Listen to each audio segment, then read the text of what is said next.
has had a name change again this year. So for experienced entrants last year, this was called Community and Sustainability. Now, wisdomly, they've changed it to Responsible Tourism. They've broken it down into basically a 5-part question now. And so last year, this question, part A, was worth 10 points. And a lot of people looked at it and go, how am I going to get 10 points for this particular question? So it's really been broken down into smaller bite-sized morsels somewhat to hopefully make it a bit easier for businesses to answer this question. But again, the first part of it looks at your sustainability, and then it sort of moves into some of your community involvement. From my point of view and from some of the questions that have been raised at other workshops, we've actually gone back to Tourism Victoria and also back to the National Tourism Alliance as well to gain some further clarity around this question for you all. So what we'll be doing is we'll be providing you with more in-depth examples as we go through, hopefully make it clearer for exactly what judges are looking for in relation to this question. We would hate to advise for you to answer certain questions in a certain way and then the judges misinterpret or have a different interpretation on what the question actually is. So we're going to explain some of it throughout now, just so you get a bit of an idea of what you should be looking for within this question. But be mindful that we'll do some other communication in relation to this, just to make sure that everyone is on the same page and you can achieve the full result for this question. So, yeah, no. Do you know when you'll be doing that? We've already put the request in to Kerry last So week. I'm hoping next week will come out to everybody. Because I've already put feelers out to everybody Australia-wide. Okay. Yeah. So we just wanted to have a consistent Yes. messaging across the whole of Australia.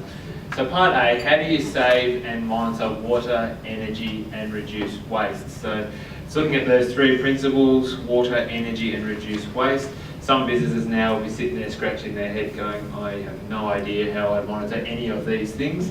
Back to my ghost tours example from earlier on, he goes, well, we run tours at night in the dark with torches. And it's like, okay, well, are they rechargeable? How do you encourage people to get there? Well, they get there themselves. So I think you've got to get creative with this question, I believe. And we had it brought up actually at our workshop yesterday that you could just be monitoring your own power bills. Even on power bills that you get in these days, paper bills that you get, it actually shows you how much power and things you are using. So you could be saying we are monitoring certain aspects of your water. So use that information if you can have that, especially if you're a home office and things like that. So use that kind of information. If you can report back on what they are, if you do have measurement tools in place, it is good to actually try and build that into this part of the question. But again, if you're not doing anything, there is time to still put plans in place, to start thinking, well, I'm actually not monitoring or managing anything, so well, let's go and do some let's visit Sustainability Victoria and work out what they can do. A couple of resources that Becky have is Grow with the Money and Carbon Compass. Again, you can jump online and check those out and maybe get involved with some of their programs to actually show that you are involved in some way, shape or form with the sustainability issues for tourism. VTIC is also running a webinar series, free for VTIC and for Becky members, which is Light the Way to Significant Savings. So again, it's a three-piece webinar series looking about how you can save with lighting issues. So again, one, if you did that, you can actually bolster up the professional development component of your submission, but it also can be used in this part of the question, saying, well, we attended this and this is what we've learned, this is what we're going to implement, and we're going to find out the results over the next 12 months. So as long as you're seen to be doing things, it really helps to answer this question, because it can be one of more of the difficult questions to answer. And to register for those workshops, you just jump onto the VTIC website under the events tab, so you can jump on and do that now. There is also, I'll just take a bit of a side track here for the moment. There is the Premier's Award for Sustainability, is that right, Kerry? Yep. And now they've actually got a specific tourism category within that award process now. They're actually structuring the questions up to be reflective of the Tourism Awards category. So if you are looking at going down one of the sustainability question lines, then you'll be able to pretty much use one submission into the other. So if anyone here is interested in some more information about the sustainability, Premier Sustainability Award, there's a couple of documents on the table as you leave, just outside the door. So grab one of those if you're interested. But be aware that there are these different things, and that again will form part of you answering this question as well if you are taking part in other sustainability activities. Diane? For those people involved in the backpacker accommodation sector, there's a backpacker forum here next Tuesday. And if you don't know about it, please ask any of us, Chris, Nigel or me, because we will have somebody presenting on those particular programs, which will give you a bit more of an insight. You involve the local community in your business. This question has been reshuffled a little bit from last year. Last year it was more so how does your business get involved with the community or thereabouts, but now it's looking at how the community are involved in your business. And this is where some of the ideas came up about questioning the intent of this question, of which way it's actually what it's actually looking at, because a lot of smaller operators will find this quite difficult to answer if there's just the two people who are working a business.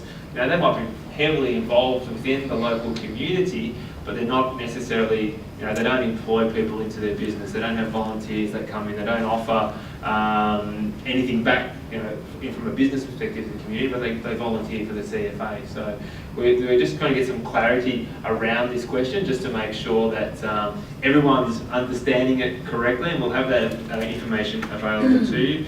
We had a good example though from Big Four down in Queenscliff, where they said they actually invite the CFA to come and do a pancake run on Shrove Tuesday. So they actually supply all of the ingredients and things for the pancake run. The CFA then sell that, gain some money from that initiative, and that's them involving the community in their business. So I think some of the larger operators will probably find this a bit easier, and they'll be able to employ staff from the area, or they get volunteers in, or they give back. All that stuff can be quite easy, but from a smaller operator perspective, we're just trying to gain some clarity. So watch this space when it comes to this question. Part C looks at how do you support your local economy. Slightly easier to answer than Part B here. So you're looking at basically looking at what your economic impact is to your surrounding community. How are you getting involved? Do you employ people from the local area? Do you just buy local products in? Do you provide brochures and operators for your surrounding area? Do you promote them that way? Charitable donations? Do you do apprenticeships? And then also, if you've got real dollars that you can sort of flush out of here, so you're an accommodation who has 1,000 people who comes to you, now look into what actually the economic return is of those people who come to your region, and that information is available, and then you can just extrapolate that out and say, well, because we had 1,000 people stay with us, that was worth X amount to the local economy. So you can use that data in here quite well. It's a 4-point question, so it's about a page and a bit. But so think about how you can support your local economy. Breaking it down to Part D and Part E this year, we then jump back into sustainability again. So how do you encourage guests to be sustainable during their time with you? Within the hints and tips that come along with each of the questions, so when you download your categories and your questions, there is hints and tips under there, and this is what you're seeing up here on the screen under these slides particularly. We pretty much recommend that a hint and tip is the judges are looking for those things within your submission, so try and include what they're asking for within those hints and tips within your submission. But Part D, encouraging guests, so consider how you encourage guests at all stages of their engagement. So before they arrive, during their visit, what are you telling them after they leave? So think about how you are communicating or how you're encouraging with your guests to be sustainable while they're with you. And then that sort of leads into Part E, which looks at promoting your sustainability. So a lot of businesses will do a lot of sustainability practices, but they don't actually talk about it. Talk about the thing. If you are doing great things from a sustainability perspective, talk about it, but how you communicate. Is it on your website? Is it on your brochures? Is it on your booking forms? Whatever it might be, think about the ways you actually do talk about your sustainability. I was just going to add, for tour operators, it can also be in the commentary.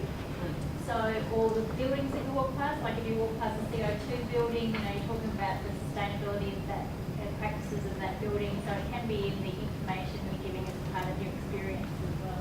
Yeah, we've got an and all the stuff as well. Diane? But this is a question actually, more than a comment. I mean, the whole thing of broad definition of sustainability, if you wanted to make a comment about your overall sustainability, is that appropriate in this question, Chris? Do you mean apart from environmental? Yeah. Yeah, I mean, because the fact that they have run a sustainable business in terms of results and longevity and a whole range of other quadruple bottom line outcomes, maybe that's something we can come back to clarify. But I mean, the way I read that is it's environmental and, it's more of an environmental focus. That's the take I'm taking on it. It's an environmental. I So think we'll leave it at that's that. why they changed the question, but they've still used the broad term. They Yeah. haven't said It is part of it, they haven't environmental carried it sustainability. through. Yeah. So sustainability in terms of environment, also the business sustainability. I do think it comes back to clarification, and it's as important for us here to understand it as it is for you guys to understand. We all need to be absolutely on the same page. There's some homework for you, Kerry. Because Mary, I certainly took it as, for us, being a sustainable business as well, in an industry where they're a media or not. And it's very interesting, we're getting lots of different queries. So that's why we sort of sent it out to everybody, have you got queries from other businesses around Australia? How are you approaching it? What's the best way? And we'll just collate it. Put some things together and work in practice. So there will be more information coming out about this question, hopefully by early next week. And we'll communicate that to all and sundry through all our channels. So I'll make sure everyone that's attended our workshops in the very least gets that information and gains that clarity ahead of time, so that we can actually prepare the best submissions and brief the judges at the same time and the mentors as well, so everyone's on the same page of what's required of this question. But that's the questions. No going off and crying in a corner. This is too hard.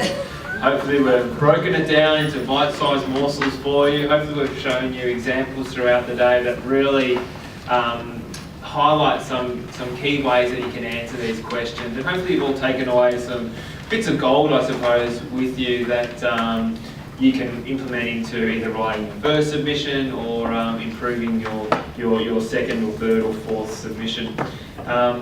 Just a couple of final tips, and of course, to see the sheer delight on the faces of a winner at the Gala Awards night is priceless. Recognition of much hard but fulfilling work.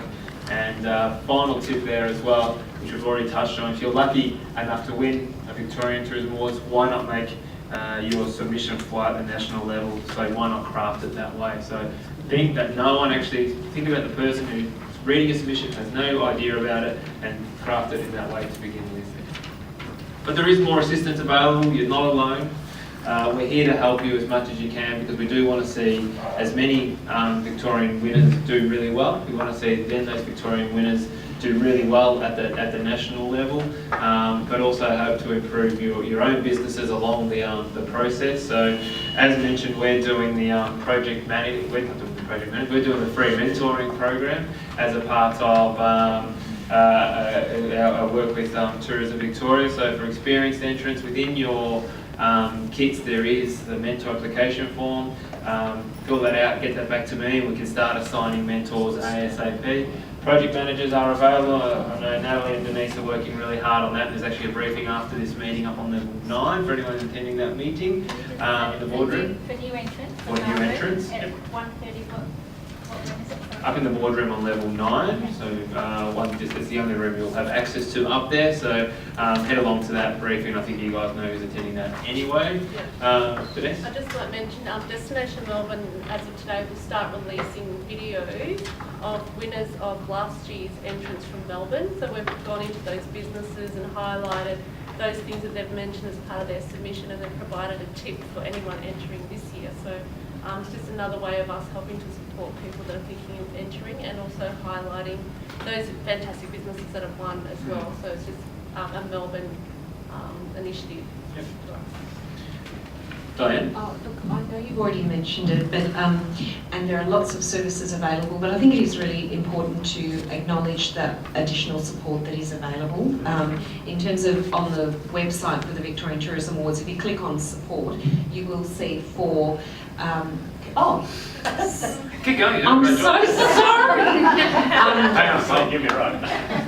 Some some of whom are in the room today and who have provided really fantastic commentary. No, sorry, Chris. No, keep going. Doing a wonderful job. You've all read the slides, though. So as Di just said, all these are available online, so you can download the mentor application form. All the project managers for the destinations and things are listed on there as well, and there are other additional services on there. We've actually recorded this webinar, so if you want to relive the joy of this webinar again and again, this will be made available for you to download, and so you can go back through, fast forward, cut the bits that you really want to pick up on, and relive these glorious moments over and over again. We've also got the VTIC Awards talk. It's a monthly newsletter that we're putting out and sending out to all and sundry. Again, I'll make sure everyone who's attended this workshop goes on to that. Again, we're just putting in hints and tips for you all to be aware of. We'll be doing little bits and pieces to hopefully help you improve your submission, going into more detail about questions and things like that as we go through. So make sure you pay attention to that, have a bit of a flick through it and see if there's any ideas, if there's any questions that you do have that you think you want to help share and know, flick them through to me so we can actually structure up those newsletters to help all businesses achieve the best result for their business. Talk about mentoring and other things. Very, very special mention as well to all the entrants submissions that we've been viewing over today. Melbourne Museum, Stillwater, Blue Moon, Max's, Melbourne Cup Carnival and Fowles Wine. Each of those were winning submissions. 2 of them, or 3 of them, were actually winners at the national level. So Melbourne Cup Carnival and Blue Moon won last year, and then Melbourne Museum won their category a couple of years ago. So again, best of the best. Max has won at national too. Yeah, so really seeing some of the best submissions out there. So if you can see the way that they're doing it, and as you can see, the panel didn't have much to add to what we were showing you at some points throughout today, which is great because it's showing you the examples that you are seeing are exactly what the judges and the mentors are looking for. Very special mention as well to the panel, Tom, Diane and Julie for your time today. As mentioned, all our judges are mentors and volunteers, and so they volunteer to have their time here and to be of assistance to you now. So the judges can't help you too much here on out, unfortunately, but the likes of Tom is available, and I'll give you his mobile and home phone number. Also, thank you to Natalie, who's provided some great comment throughout this session as well. And I know the guys will be utilising project managers. You've got a great resource there. Kerry, always a pleasure to have you involved and have the support of Tourism Victoria in the awards process. And as I said, the key contacts for the awards are myself and Kerry. So if you do have any questions, if there's anything that's unclear, feel free to pick up the phone, give me a buzz, give Kerry a buzz, and we're here to help you guys as much as possible, create the best submission and have a great result in the end. But more importantly, thank you all, good luck. It's a great process to go through. I know I've done it once now, so I know we got a lot out of it in the end. And more importantly, love to see you at the gala ceremony on the 6th of October, where we can hopefully all celebrate success within the tourism industry. Did you have something to finish? I'd just like to thank Chris. Oh, thanks.